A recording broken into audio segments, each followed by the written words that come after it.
আর শুরুতে আমাদের যেদিকে নজর থাকবে আজিকার ঘটনায় বারবার প্রশ্নের মুখে সন্দীপের গতিবিধি। আরো একবার জানাবো আপনাদেরকে, আজিকারের ঘটনায় বারবার প্রশ্নের মুখে সন্দীপের গতিবিধি। মাসকট স্পিন কন্ট্রোল ল্যাবের পরীক্ষায় এটি প্রমাণিত। কেয়াসেট আলোপেক্স পেন্টা অ্যাক্টিভ নতুন চুল গজাতে সাহায্য করে, চুল পড়া বন্ধ করে। Keya Seth Alopex penta active 10 hair fall প্রবলেমের একমাত্র সলিউশন। বিস্তারিত জানবো, আমাদের সঙ্গে রয়েছেন আমাদের প্রতিনিধি সৈকত রয়েছেন। সৈকত, সন্দীপ ঘোষের মূলত কোন গতিবিধির দিকে নজর রাখছেন কেন্দ্রীয় তদন্তকারী আধিকারিকেরা? কোন গতিবিধি এবারে স্ক্যানারে?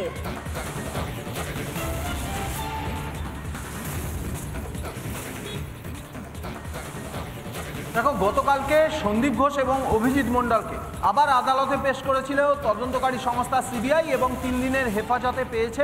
গতকালকে আদালতে লিখিতভাবে সিবিআই যে চাঞ্চল্যকর ইনফরমেশন জানিয়েছে যে ঘটনার দিন অর্থাৎ 9ই আগস্ট আরজি করে ইচ্ছাকৃতভাবে ঘটনা ঘটে যাওয়ার পরেও ইচ্ছাকৃতভাবে অনুপস্থিত ছিলেন সন্দীপ ঘোষ। তিনি প্রিন্সিপাল আরজিকর হসপিটালে, তারই হসপিটালে একজন পড়ুয়া চিকিৎসক ধর্ষণ এবং খুন হয়েছে, মারা গেছে, তবুও ইচ্ছাকৃতভাবে অনুপস্থিত ছিলেন এই সন্দীপ ঘোষ।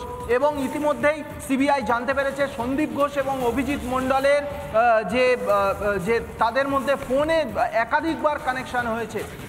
সেক্ষেত্রে এই যে মৃতদেহ, অভয়ার মৃতদেহ তড়িঘড়ি পুড়িয়ে দেওয়ার যে প্রসেস, সেই প্রসেসেও সন্দীপ ঘোষ জড়িত ছিলেন।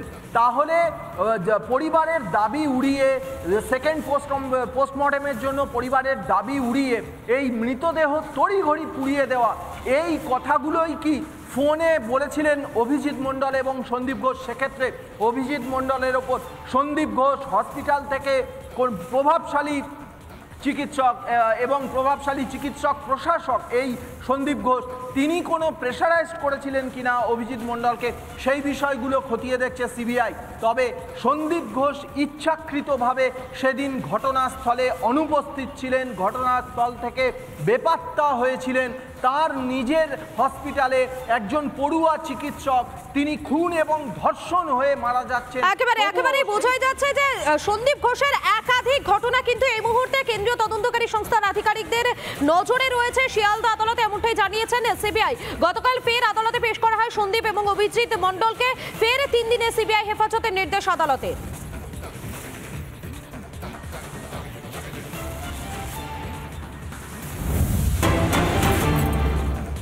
টালা থানার ওসি অভিজিৎ মণ্ডল এবং সন্দীপ ঘোষকে জেরা, দুজনকে মুখোমুখি বসিয়ে জেরার সম্ভাবনা সিবিআই এর। দুজনের ফোন থেকে বেশ কিছু তথ্য উদ্ধার হয়েছে বলে সিবিআই সূত্রের খবর। অভয়া ধর্ষণ এবং খুনে কোনো তথ্য প্রমাণ লোপাট হয়েছে কিনা তা খতিয়ে দেখতে চাইছেন সিবিআই এর আধিকারিকেরা। এবং সে কারণে টালা থানার ওসি অভিজিৎ মণ্ডল এবং সন্দীপ ঘোষ এই দুজনকে মুখোমুখি বসিয়ে জেরা করার একটা সম্ভাবনা থেকে যাচ্ছে। কেননা টালা থানার ওসি অভিজিৎ মণ্ডল এবং সন্দীপ ঘোষ এই দুজনেরই ফোন থেকে বেশ কিছু তথ্য উদ্ধার হয়েছে। অভয়া ধর্ষণ এবং খুনে কোনো তথ্য প্রমাণ লোপাট হয়েছে কিনা তা খতিয়ে দেখতে চাইছেন সিবিআই আধিকারিকেরা। আমাদের সঙ্গে রয়েছেন আমাদের প্রতিনিধি অর্ণব রয়েছেন। অর্ণব, টালা থানার ওসি এবং সন্দীপ ঘোষ এই দুজনকে মুখোমুখি বসিয়ে জেরার সম্ভাবনা থেকে যাচ্ছে। একবারই দেখো, এই দুজনের মোবাইল এক্সট্রাক্ট করা হয়েছে এবং সেখান থেকে কিন্তু একাধিক তথ্য উঠে এসেছে। এই তথ্যে আরো বেশ কিছু নাম, সেই নামও কিন্তু উঠে এসেছে, এমনটাই কিন্তু সিবিআই তদন্তকারী আধিকারিকরা বলছেন।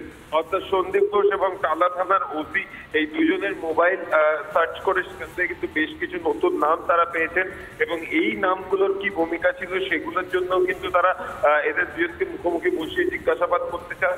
এছাড়াও যে নামগুলো উঠে এসেছে তাদেরকেও কিন্তু তলব করা হতে পারে এবং সাক্ষী হিসেবেও বেশ কিছু ব্যক্তিকে তলব করা হচ্ছে, এমনটাই কিন্তু সিবিআই সূত্রে খবর। সেই জন্যই কিন্তু এই দুজনকে ফের 3 দিনের জন্য সিবিআই রিমান্ডে নিয়েছে এবং আজকেই কিন্তু তাদের মুখোমুখি বসানো হতে পারে। ফের এর আগেও কিন্তু একবার তাদেরকে মুখোমুখি বসিয়ে জিজ্ঞাসাবাদ করেছেন সিবিআই তদন্তকারী আধিকারিকরা, ফের আজকেও বসানো হতে পারে এবং তার সাথে নতুন করে উঠে আসা বেশ কিছু নাম, সেই নামগুলোকেও কিন্তু তলব করা হতে পারে আজকালের মধ্যেই এবং সাক্ষীদেরকেও কিন্তু ডাকা হবে, এমনটাই কিন্তু খবর সিবিআই সূত্রে। একেবারেই ধন্যবাদ, আমাদের সঙ্গে ছিলেন আমাদের প্রতিনিধি অর্ণব মজুমদার।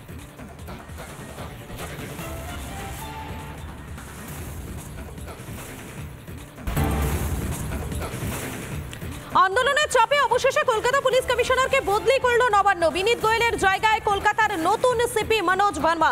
এসটিএফ এর এডিজি করা হলো বিনীতকে, বদলি করা হলো ডিসি নর্থকেও। এছাড়াও পুলিশে আরো বেশ কয়েকটি রদবদল করেছে রাজ্য, যদিও মুখ্যমন্ত্রীর কথা মতোই শাস্তিমূলক পদক্ষেপের বদলে সসম্মানে অন্য পদে বহাল হলেন সকলেই।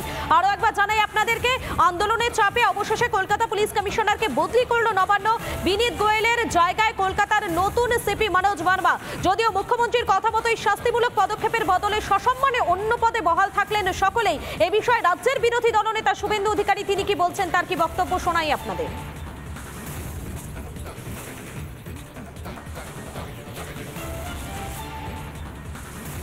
দফা 1 দাবি 1 মুখ্যমন্ত্রীর পদত্যাগ, এবং আমরা বিনীত গোয়েলকে জেলে দেখতে চাই। সিবিআই রিমান্ডে নিয়ে ইনভেস্টিগেশন করব, কিন্তু আমাদের মরাল সাপোর্ট জুনিয়র ডাক্তারদের উপরে প্রথম দিন থেকে ছিল।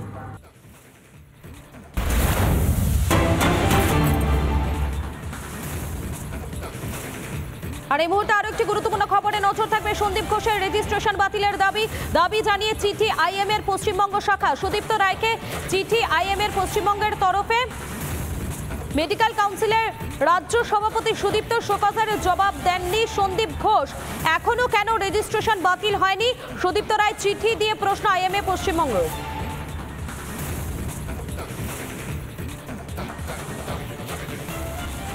সন্দীপ ঘোষের রেজিস্ট্রেশন বাতিলের দাবি জানিয়ে চিঠি আইএম এর পশ্চিমবঙ্গ শাখার। সুদীপ্ত রায়কে চিঠি আইএম এ পশ্চিমবঙ্গের তরফে।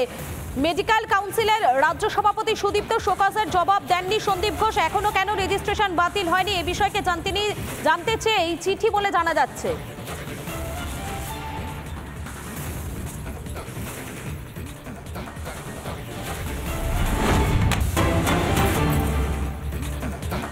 দুর্নীতির তদন্তে সুদীপ্ত রায়ের বাড়ি এবং হাসপাতালে তল্লাশি ইডির। প্রায় 20 ঘন্টার পর শ্রীরামপুরে বিধায়কের বাড়ি থেকে বের হন ইডির আধিকারিকরা। তল্লাশির পাশাপাশি বিধায়কের টানা প্রশ্ন চলে ইডির আধিকারিকদের তরফ থেকে। গতকাল সকাল থেকে সিঁথির মোড়ে সেখানে বিধায়কের বাড়ি এবং নার্সিংহোম, সেখানে লাগাতার হানা ইডির এবং সেখানে খানা তল্লাশি বলা যায়। তারপর হুগলির দাঁতপুরে বিধায়কের যে বাগান বাড়ি রয়েছে সেখানে পর্যন্ত তল্লাশি চালায় ইডির আধিকারিকরা। তার আগে দুর্নীতি তদন্তে কিন্তু সুদীপ্তরা এই বাড়িতেই হানা দিয়েছিলেন সিবিআই আধিকারিকরা। আর এবার সিবিআই আধিকারিকদের পর কিন্তু ইডির আধিকারিকরা তারাও কিন্তু সেখানে হানা দিলেন এবং সেই বিষয়টি কিন্তু আমরা দেখলাম গতকাল লাগাতার চললো। তবে যখন ইডির স্ক্যানারে রয়েছে সুদীপ্ত রায়, এই সুদীপ্ত রায় কে অবশ্য একবার জানাতে চাইবো আপনাদেরকে একটু গ্রাফিক্যাল প্রেজেন্টেশনের মাধ্যমে। দেখুন সুদীপ্ত রায়কে, শ্রীরামপুরে তৃণমূল বিধায়ক হচ্ছেন এই সুদীপ্ত রায়। তার প্রোফাইলটা একবার দেখানোর চেষ্টা করছি আপনাদেরকে। শ্রীরামপুরে তৃণমূল বিধায়ক হচ্ছেন সুদীপ্ত রায়, যিনি ইডির স্ক্যানারে রয়েছেন। আগে তো সিবিআই আধিকারিকরা অবশ্যই তার বাড়িতে হানা দেয়। এবার আমরা দেখলাম যে প্রায় 20 ঘন্টারও বেশি সময় ধরে তার বাড়িতে লাগাতার তল্লাশি চালায় ইডি। সন্দীপ ঘোষ হচ্ছে আবার সুদীপ্ত ঘনিষ্ঠ, অর্থাৎ সন্দীপ ঘোষ ঘনিষ্ঠ এই সুদীপ্ত, মানে দুজনে একে অপরের পরিপূরক বলা যায়। আরজি করে রোগী কল্যাণ সমিতির চেয়ারম্যান তিনি। 9 তারিখ ঘটনাস্থলে ছিলেন এই সুদীপ্ত, মানে এই নামটাও কিন্তু আসছে এবং তারপরেই তল্লাশি চলছে। হাসপাতালে আর্থিক দুর্নীতিতে জড়িত। কি অভিযোগ? আরজি কর থেকে সামগ্রী পাচার, এবং সেই সামগ্রী কোথায় পাচার করা হতো? মেডিকেল সামগ্রীগুলো নিজের নার্সিং হোমে পাচার করা হতো। এবং এইভাবে কিন্তু নিজের একটা সাম্রাজ্য তৈরি করেছিলেন এই সুদীপ্ত রায়। এবং সে সন্দীপ ঘনিষ্ঠ, তার প্রোফাইলটা দেখানোর চেষ্টা করলাম আপনাদেরকে। একদিকে তৃণমূল বিধায়ক, অন্যদিকে সন্দীপ ঘনিষ্ঠ এবং একাধিক দুর্নীতির সঙ্গে জড়িত এই সুদীপ্ত রায়।